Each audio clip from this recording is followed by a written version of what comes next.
Welcome to Time Capsule, where we analyze history to find lessons worth learning.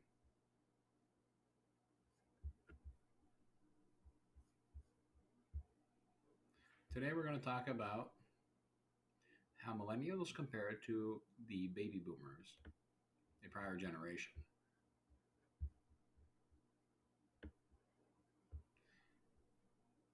I'm going to use some research from Pew to be able to demonstrate some points for a comparative analysis and then point out a few of the flaws in what I see and the problems with said comparisons that you'll often hear in the public and the media. In general, earnings have remained pretty flat since for the last 50 years, so the 1970s. If you use CPI as your base rate of calculation for inflation. In 2018, the median millennials with a bachelor's degree earn around $56,000.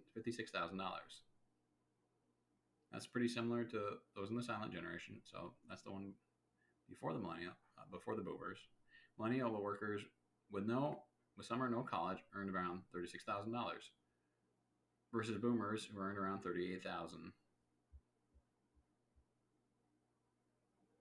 There's a growing gap between households with a bachelor's degree and those without. Those with a bachelor's degree earn around $105,000. Those without earn around $56,000.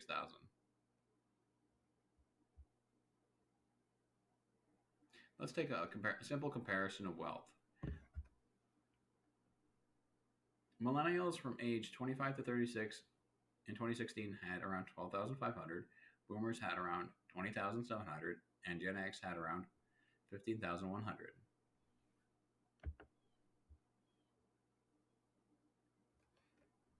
And that's adjusted for the time going backwards, of course.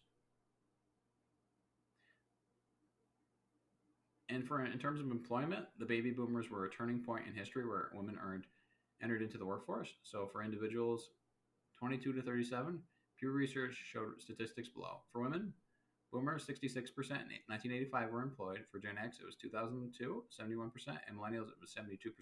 The whole key thing, though, is that there's a trend upward for women to be employed. And also there was a significant increase in the number of women attending college from the baby boomers to millennials. For men, boomers, they're 85% in 1985 were employed. For Gen X in 2002, it was 83%, and millennials, it was 82% in 2008 were employed.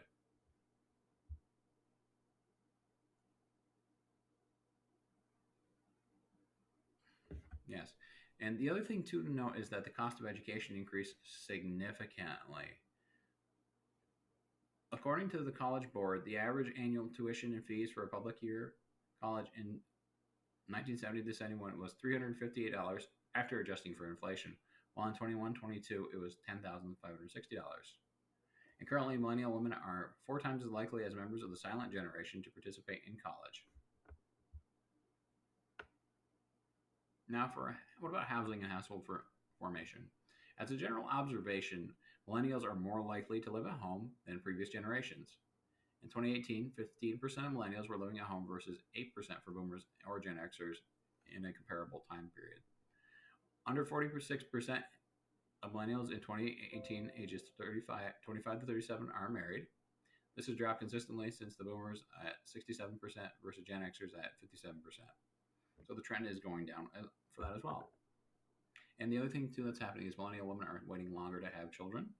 And this is reducing the total amount of children that are being had by millennial women inside the United States, or people that can bear children if you prefer.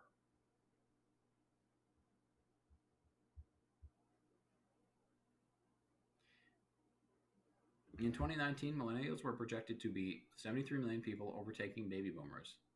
And the only reason that they could do that is because of immigration, not by internal birth rate. Because, as I mentioned before, millennial women are having the trend to have less children and have them later due to starting a career and amongst other things. Now, the thing that I find very interesting is the cost of living. And it's increased significantly since the boomers entered into the workforce. A good example of this is housing. In 1970, you could have bought a house for around $23,600, while in 2020 it was around $347,500.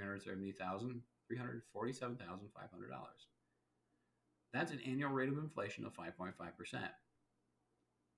But if you take a look at the way that CPI is calculated, which is the base rate that a lot of employers use to adjust raises for, because you get a cost of living adjustment, they stopped using that number in, I think, the 80s. So instead, they moved away from like the cost of housing to owner's equivalent rent. So, but let's backtrack. So the average wage in 1970 was around $9,800, $9,850 or so. If you do the same 5.5% rate of inflation increase for the average house price, it would be the average person, the median salary should be around $148,289 in 2020. In 2020 was $67,521.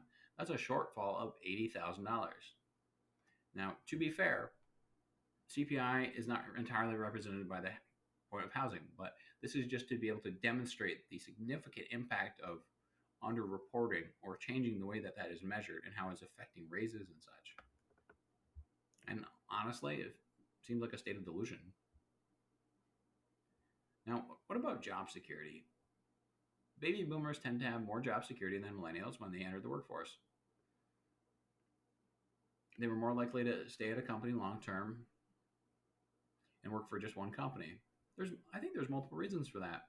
Baby boomers got pensions.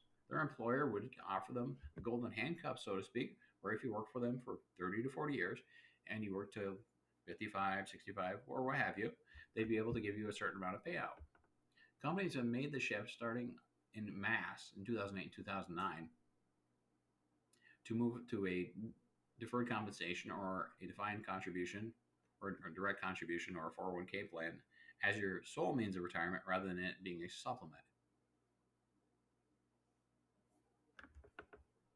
Now, part of the reason for that is because when actuarials were making the calculations on how much the pension payouts would be, they significantly underestimated the increase in lifespan over the course of the lifetime of baby boomers. That was one thing. And the other thing, too, is the large decrease in performance of the pension assets in 2008 and 2009. Companies and pension plans were left holding the bag, so to speak.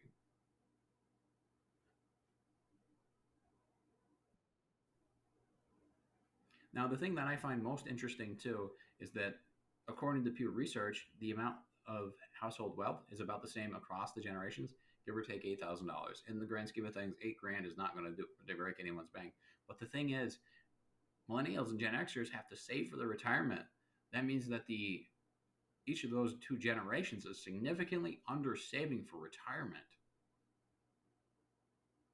And then let's not forget to include that even though that the wages are supposedly the same, quote unquote, it doesn't include the fact that you have to save for your retirement.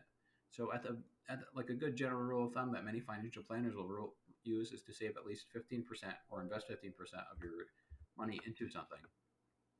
And if people have to do that, that's right off the top. That means even using the statistics from the Pew Research, it's not the same. The money is not the same. Millennials are earning less because of that, let alone student loan debt and all the other things that may happen. And thank you for listening to me for the simplistic comparison of millennials and boomers.